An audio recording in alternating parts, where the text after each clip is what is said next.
तो आज का हमारा टॉपिक है इंडस वैली सिविलाइजेशन और उसमें हमें ये सारे एस्पेक्ट्स कवर करने हैं for the answer writing part. अब इंडस वैली के लास्ट जब हमने डिस्कस करा था तो डायरेक्ट क्वेश्चंस तो नहीं मिलने वाले हैं कि अर्बन प्लानिंग बता दीजिए। वो क्वेश्चंस जो बन के आए हैं PYQs के हिसाब से, तो it is like how the modern time period can take inspiration from it, या साइंटिफिक या फिर आर्किटेक्चर। तो इस पॉइंट ऑफ व्यू से हमने जितने भी टॉपिक्स थे वो चैप्टर पे डिवाइड करे हैं। सबसे पहले अगर हमारे पास एक क्वेश्चन आ जाए टाइम पीरियड, तो टाइम पीरियड 3 टाइम पीरियड्स में बांटना पड़ेगा। 3500 BC से 2600 BC, 2600 BC से 1900 BC, 1900 BC से 1400 BC। और जो टाइम पीरियड हम पढ़ेंगे दैट इज मतलब जो time period mature Harappan age बोला जाता है, that is from 2600 BC to 1900 BC। इससे पहले इट वाज ग्रोइंग और इसके बाद वाला जो टाइम पीरियड है उसमें उसका डिक्लाइन शुरू हुआ। वो फाउंडेड इट। देखिए अब सबसे पहले क्वेश्चन आता है कि Alexander Cunningham 1875 ASI father of archaeology, तो उनको उसके मतलब he was the first one, but उन्हें समझ में नहीं आया। उन्होंने जो ब्रिक्स था उनका एक्सकवेशन फाउंड करा, but he was not able to relate it. Then in 1920 it was John Marshall, जब वो ASI के डायरेक्टर जनरल थे। तो सबसे पहले हमें हड़प्पा मिला। हड़प्पा का एक्सकवेशन हुआ बाय DR साहानी, दयाराम साहानी जी, ठीक है। फिर जब हड़प्पा का जब हमारा एक्सकवेशन हुआ उसके बाद हमें मोहनजोदारो मिला RD बैनर्जी के थ्रू। तो DR Sahani and RD Banerjee for Harappa and Mohenjodaro respectively, और ASI के डायरेक्टर जनरल थे हमारे पास 1922 में। हमारे पास ये पर्टिकुलर टाइम पीरियड पे हमने इसे ढूंढ लिया था। अब ये कौन कौन से रीजन में फैला हुआ है? अब इसका जो रीजन फैला हुआ है वो अफगानिस्तान से लेके इंडिया में है, और इंडिया में कहाँ तक? वेस्टर्न यूपी आलमगीर तक, ठीक है। तो अगर इसका नॉर्थ मोस्ट बाउंड्री क्या है, it was in Jammu Kashmir Manda. Then it was southern boundary में अगर हम बोले it was Daimabad in Maharashtra. Then अगर मुझसे वेस्टर्न मोस्ट बाउंड्री पूछा जाएगा, it was Sutkagendor in Afghanistan. तो 3 कंट्रीज, प्रेजेंट 3 कंट्रीज में फैले हुए थे, अफगानिस्तान, पाकिस्तान एंड इंडिया। और इसमें जो इंडिया की सबसे बड़ी, देखिए सबसे बड़ी तो मोहनजोदारो ही थी, इंडिया में सबसे बड़ी हमारे पास राखी गढ़ी थी, ठीक है। देन यहाँ तक तो हमारे पास एक बेसिक इंट्रो हमने कवर कर दिया है, जो कि आप किसी भी आंसर राइटिंग में 2 से 3 लाइन में हम निपटा दें जल्दी से। देन टाउन प्लानिंग जो है ये एक तरीके से हम ये बोल सकते हैं साइंटिफिक है, अर्बनाइजेशन है, कहीं ना कहीं आप आर्किटेक्चर के पॉइंट ऑफ व्यू में भी इसे डाल सकते हैं। तो जो टाउन प्लानिंग था, तो जो पूरी जो लोकेशन थी वो 2 हिस्सों में बटी हुई थी। One was the western part, one was the eastern part. जो वेस्टर्न पार्ट था वहाँ पे हमें मिलेगा सीटाडेल, ठीक है। तो वो सीटाडेल या तो रिलीजियस या तो एडमिनिस्ट्रेटिव पर्पस में यूज होता था। Then on the eastern part settlements थे। अब ये सेटलमेंट्स के कुछ फीचर्स हैं जो टाउन प्लानिंग के लिए बहुत इंपॉर्टेंट है। जैसे सबसे पहले अगर हमारे पास एक बात आएगी कि उनका ग्रिड स्ट्रक्चर फॉलो करते थे, मतलब जो भी उनका सेटलमेंट था वो यूनिफॉर्म था। तो यूनिफॉर्मिटी सबसे पहला पॉइंट आना चाहिए। इवन जो ब्रिक्स भी यूज होती थी, जो कि बर्न्ड ब्रिक्स यूज होती थी, that was the speciality of this particular region, तो वो भी क्या थी? यूनिफॉर्म थी। इसके बाद जो लेन्स होती थी, स्ट्रीट लेन्स, वो 90 डिग्री पे एक दूसरे से मिलती थी। तो ये हो गया architecture of the overall settlement. अब लोगों के घर पे आ जाए, तो लोगों के घर 1 रूम से लेके डबल स्टोरी तक थे, और जो ग्राउंड फ्लोर पे घर होता था उसमें कोई विंडोज नहीं होती थी। और जो डबल स्टोरी था उसके बारे में कैसे समझ में आया? बिकॉज हमें फ्लाइट्स ऑफ स्टेप्स के रिमेन्स मिले, ठीक है। तो इससे कहीं ना कहीं ठीक है हम आर्किटेक्चर या हम उनका साइंटिफिक लेवल ऑफ एडवांसमेंट भी समझ सकते हैं। लेकिन इससे एक और पॉइंट निकल के आता है कि उनकी सोसाइटी में ऑब्वियसली जो एक कमरे के मकान में रह रहे होंगे, या हड़प्पा के पास हमें बैरक्स मिले हैं, इसका मतलब there was a lower section as well as there was an upper section. इसके अलावा जिन लोगों के पास जिनके थोड़े बड़े घर होते थे, उनके पास अपना खुद का कोर्टयार्ड था। They had their own wells और बेदिंग फैसिलिटी थी। इसके बाद एक नेक्स्ट पॉइंट डलेगा टाउन प्लानिंग में, दैट इज सैनिटेशन। तो हर किसी के पास अपनी खुद का मतलब जितना भी घरों के पास अपना ड्रेनेज होता था, और वो फाइनली स्ट्रीट ड्रेनेज से जाके उसमें डंप होता था। और ये जो ड्रेन्स होते थे ये कवर्ड होते थे। तो सैनिटेशन, हाइजीन, और किस तरीके से उन्होंने उस टाइम पीरियड पे पूरा सीवेज नेटवर्क बिल्ड करा होगा, that is an important factor. क्योंकि कहीं ना कहीं अगर हम आज देखें तो sewage is a big problem for all of us. अच्छा, अब इसके बाद हमारे पास नेक्स्ट एस्पेक्ट आएगा एग्रीकल्चर और इंडस्ट्री, और इन दोनों को हम इकोनॉमी में समझ सकते हैं, और इसके साथ हम स्टैब्लिश करेंगे point, that is your trade. Agriculture, देखिए एग्रीकल्चर होने के लिए सबसे पहले आपका लैंड फर्टाइल होना चाहिए, और लैंड फर्टाइल होने के साथ साथ आपके पास वाटर भी होना चाहिए ना। तो yes, the land was fertile. How we can say that the land was fertile? Because it is Indus valley civilization, it is this पूरी सिविलाइजेशन की लाइफ लाइन क्या है, इंडस एंड इट्स ट्रिब्यूटरीज। तो पहली चीज तो समझ में आ गई कि लैंड था तो लैंड फर्टाइल था, कौन सा वाटर बॉडी सपोर्ट करती थी। इसके बाद ये लोग क्या उगाते थे, ये लोग उगाते थे wheat, rice, barley, peas, mustard, तो ये लिखेंगे। इसके बाद मैं कैसे बोलूँ कि हाँ ये जो चीज़ें मैंने बोली हैं ये सही हैं, हर चीज़ का देयर इज एन एग्जाम्पल। तो सबसे पहले तो अगर हमारे पास एक क्वेश्चन मिले तो हमें राइस के रिमेन्स रंगपुर गुजरात में मिले हैं। देन हमें जो हरप्पा है, हरप्पा में हम लोगों को ग्रेनरीज, मोहनजोदारो में हमें ग्रेनरीज के एग्जाम्पल मिले हैं। और हरप्पा में ना हमारे पास एक अपलिफ्टेड एक ब्रिक स्ट्रक्चर है जो कि थ्रेशिंग के लिए यूज होता था, और जो उनकी जमीन होती थी उसमें सर्कुलर मार्क्स बने हुए हैं। सो ये हमारे पास कंफर्मेशन है एक तरीके का कि यस एग्रीकल्चर होता था, एग्रीकल्चर में क्या क्या उगते थे, और हमारे पास उसके सपोर्टिंग एग्जाम्पल्स हैं। अब एग्रीकल्चर होते ही हम इंडस्ट्रीज पे जाएंगे। अब एग्रीकल्चर इंडस्ट्रीज दोनों से क्या होगा, we will also understand that relationship later on. अब सबसे पहले अगर हमारे पास एक क्वेश्चन आ जाए कि ह्यूमन बीइंग ने सबसे पहला मेटल जो यूज करा था दैट वाज कॉपर, और ब्रॉन्ज बनाने के लिए क्या था, कॉपर और टिन। तो इंडस वैली सिविलाइजेशन का एक बहुत इंपॉर्टेंट एस्पेक्ट है कि ये ब्रॉन्ज के बारे में जानते थे लेकिन ये आयरन के बारे में नहीं जानते थे। अब मैंने ये बात लिखी है तो इसका एक एग्जाम्पल लिखना पड़ेगा। तो हमें पता है मोहनजोदारो से हमें एक डांसिंग गर्ल का एक स्टैचू मिला था जो ब्रॉन्ज का बना हुआ था। उसका डिस्क्रिप्शन देंगे कि जो उसका राइट हैंड था वो उसकी वेस्ट पे है, लेफ्ट हैंड जो है उसमें बहुत सारे बैंगल्स हैं और वो एक डांसिंग पोस्चर में है। ठीक है, तो उस समय ये समझ में आता है कि उस टाइम पीरियड में भी they had the knowledge of metallurgy. Then हमारे पास मेटल्स हो गए। अब और कौन से मेटल्स हम कर सकते हैं, कॉपर। कॉपर कहाँ से मिल रहा था हमें, खेतरी से मिल रहा था, that is in Rajasthan. Gold, Kolar mines in Karnataka and foothills of Shivaliks. Mesopotamia से हमें सिल्वर मिल रहा था। लपिस लजुली मुझे अफगानिस्तान से मिल रहा था, और स्टीयरटाइट मुझे मिल रहा था गुजरात से। तो यही सारी चीज़ें इंडस्ट्रीज के उसमें हमारे एस्पेक्ट में आ गई, फर्स्ट एस्पेक्ट में। नेक्स्ट कौन सी इंडस्ट्री होगी, bead making. Bead making from precious और नॉन प्रीशियस स्टोन्स। इसके अलावा मैं कैसे बोलूँ कि ये सपोर्टिव है, हमारे पास शॉप्स हमें मिली हुई हैं लोथल में और छाऊदारो में। अब बीड मेकिंग हो गया। बीड मेकिंग के बाद वी हैव स्टोन स्कल्पचर। अब स्टोन स्कल्पचर्स में मोहनजोदारो में हमें एक मेल ह्यूमन का स्कल्पचर मिला है उसके बस्ट तक का, जिसमें उसके आईज जो हैं वो आधी खुली आधी बंद हैं, जो कि हमें ये डिसाइड करता है कि वो क्या मेडिटेशन है, और एक क्लोथ उसके शोल्डर के ऊपर से जा रहा है।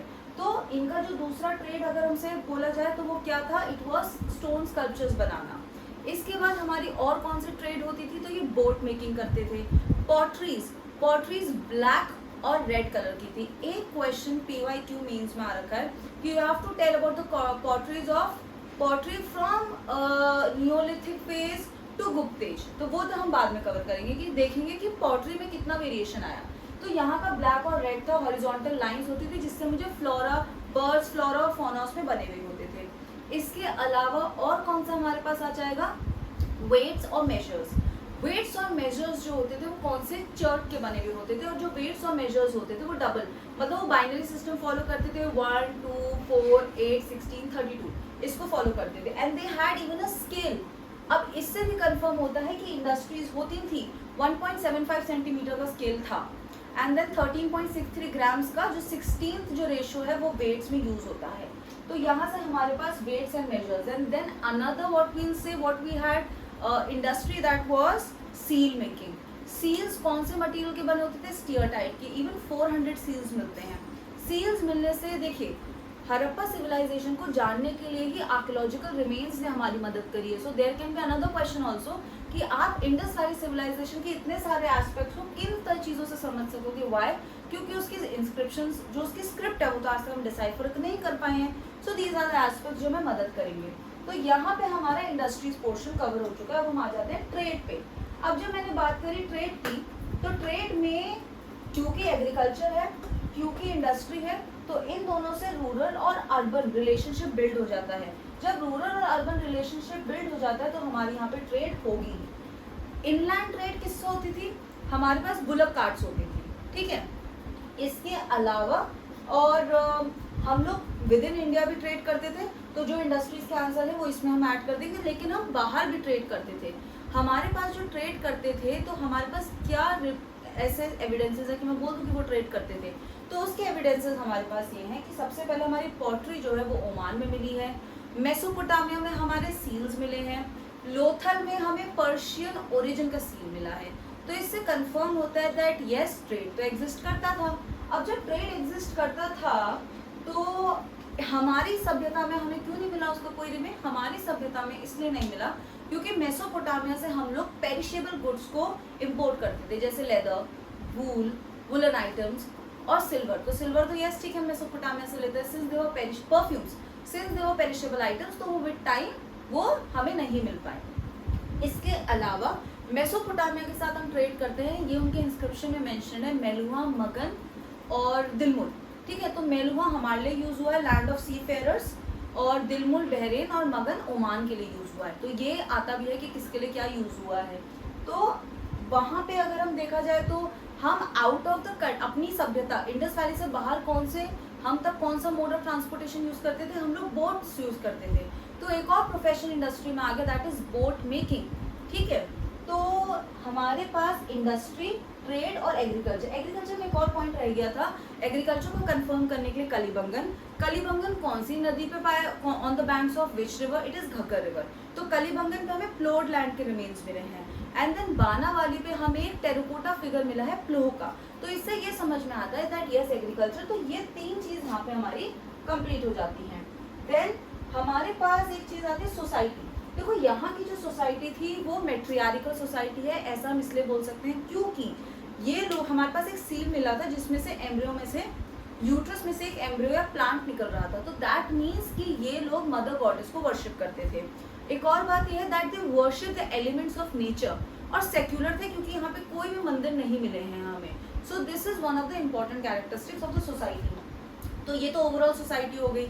अब इसके बाद अगर हमसे देखा जाए, जैसे हमारी सोसाइटी अब आज के टाइम में इतनी चीज़ों में बटी हुई है, तो यहाँ की सोसाइटी बटी हुई थी on the basis of profession, not on the basis of varna. ठीक है, इसके अलावा चाहे विमेन हो चाहे मेन हो, हमें जो इनकी सभ्यता से समझ में आता है that they really love to dress up.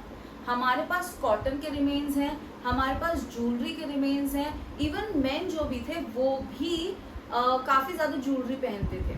ठीक है, तो सोसाइटी हमारे पास यहाँ से आ जाती है। अब सोसाइटी में एक और एस्पेक्ट हम दे सकते हैं, वो है इनका रिलीजन।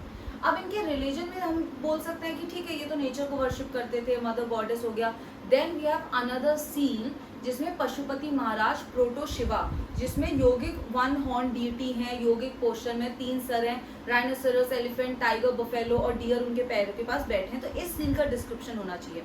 फल्लू वर्शिप। ठीक है, अब सीधे सीधा हम इनके चले जाते हैं ब्यूरियल्स पे। तो इनके जो ब्यूरियल्स होते थे, तो ये लोग ब्यूरियल जैसे एक तो हम कर सकते हैं कि इन्होंने डेड बॉडी को ऐसे डिग करके रख दिया। ठीक है, उसके साथ उसमें अर्दन पॉट्स होते थे क्योंकि they believe there is a life after death. और अर्दन पॉट्स में शायद जो भी वो लोग उन्हें अपनी समझ के हिसाब से लगता हो कि ये सामान यूज हो सकता है। इसके अलावा हमें एक और तरीका का ब्यूरियल मिला है जो कि हमें कलिबंगन में मिला है, दैट इट हैड ओनली ऐश। ठीक है, तो हम ये भी मान सकते हैं कि उसको पूरी तरीके से कंप्लीटली उसे जलाकर अर्दन पॉट में रख दिया हो। इसके अलावा एक कॉफिन ब्यूरियल जो है वो हड़प्पा में मिला है, और कपिल ब्यूरियल के एग्जाम्पल्स हमें लोथल में मिले हैं। इसके अलावा हम लोग एक चीज़ हम बोल सकते हैं, फायर अल्टर्स। फायर अल्टर्स के अगर हमसे देखा जाए कि हम लोगों को ऐसे स्ट्रक्चर्स मिले हैं कि जिसमें हवन जैसा कुछ हो। कहाँ पे मिले हैं? कलिबंगन और लोथल में मिले हैं। तो उसमें जो ऐश मिली है और एनिमल बोन मिली है। ठीक है, तो ये वहाँ से जस्टिफाई होता है। तो इस वाले पॉइंट को हम साइंस वाले एस्पेक्ट में यूज़ कर सकते हैं जब PYQs में आता है। इसके अलावा हमारे पास आता है ग्रेट बाथ जो मोहनजोदारो में पाई गई है ना, that is an architecture Marvel कि हमें पूरा एक स्ट्रक्चर मिला है। उसमें आप नॉर्थ और साउथ डायरेक्शन से स्टेप्स ऑफ लाइट्स लेके जा सकते हो। बगल वाला कमरा में वाटर स्टोरेज है। Then there is a changing room, पानी निकलने का देयर इज एन आउटलेट। ज़मीन क्या है? ज़मीन पे बिट्यूमन कर रखा है ताकि वाटर सोक ना हो। So that is another architecture Marvel of the Indus valley जो हम साइंटिफिक आर्किटेक्चर इस आंसर में हम कवर कर सकते हैं। Then another one is your granaries. Granaries हमें कहाँ मिली है? हड़प्पा में मिली है, और हमें कहाँ मिली है? मोहनजोदारो में मिली है। अब ये हमारी जो हमने सोसाइटी में हम एक और चीज़ कवर कर सकते हैं कि एक तो society was on the based of profession, matriarchal थी और सेक्युलर थी क्योंकि टेम्पल्स का हमें नहीं समझ में आता है, नेचर वर्शिपर्स था। हम ये भी समझ सकते हैं क्योंकि then there was this citadel था। तो सीटाडेल था तो वो रिलीजियस या फिर एडमिनिस्ट्रेटिव पर्पस, तो एक तो इस तरीके से क्लासिफिकेशन था। अब अगर मैं ईस्टर्न सेटलमेंट पे आ जाऊँ जहाँ पे जनता रहती होगी, तो वहाँ पे घरों के स्ट्रक्चर से समझ में आता है that there was a section that was divided on the basis of haves and have nots. तो इंडस वैली सिविलाइजेशन के जितने भी रिलेटेड PYQs हैं जो मेंस में कवर हो सकते हैं, डायरेक्ट क्वेश्चन नहीं आएंगे। क्वेश्चंस की लैंग्वेज ही थोड़ी सी टिपिकल है, बट पॉइंट्स यही कवर होने हैं, साइंटिफिक, अर्बन प्लानिंग, और हमें जब भी कोई चीज़ बोल रहे हैं, फिर टॉकिंग अबाउट आर्किटेक्चर मार्वल, हमें एग्जाम्पल देना पहले पड़ेगा। अब एग्रीकल्चर हो गया, मैंने इरिगेशन बोला, तो इरिगेशन के एग्जाम्पल्स कहाँ थे? इट वॉज शॉर्ट टू गई इन अफगानिस्तान, वहाँ पे हमें कैनाल्स के रिमेन्स मिले हैं। So this was all the aspects of Indus Valley Civilization. Do like, share and subscribe. और अब हम नेक्स्ट ऋग्वेदिक जो टाइम पीरियड है उसके रिलेटेड PYQs कवर करेंगे। Thank you.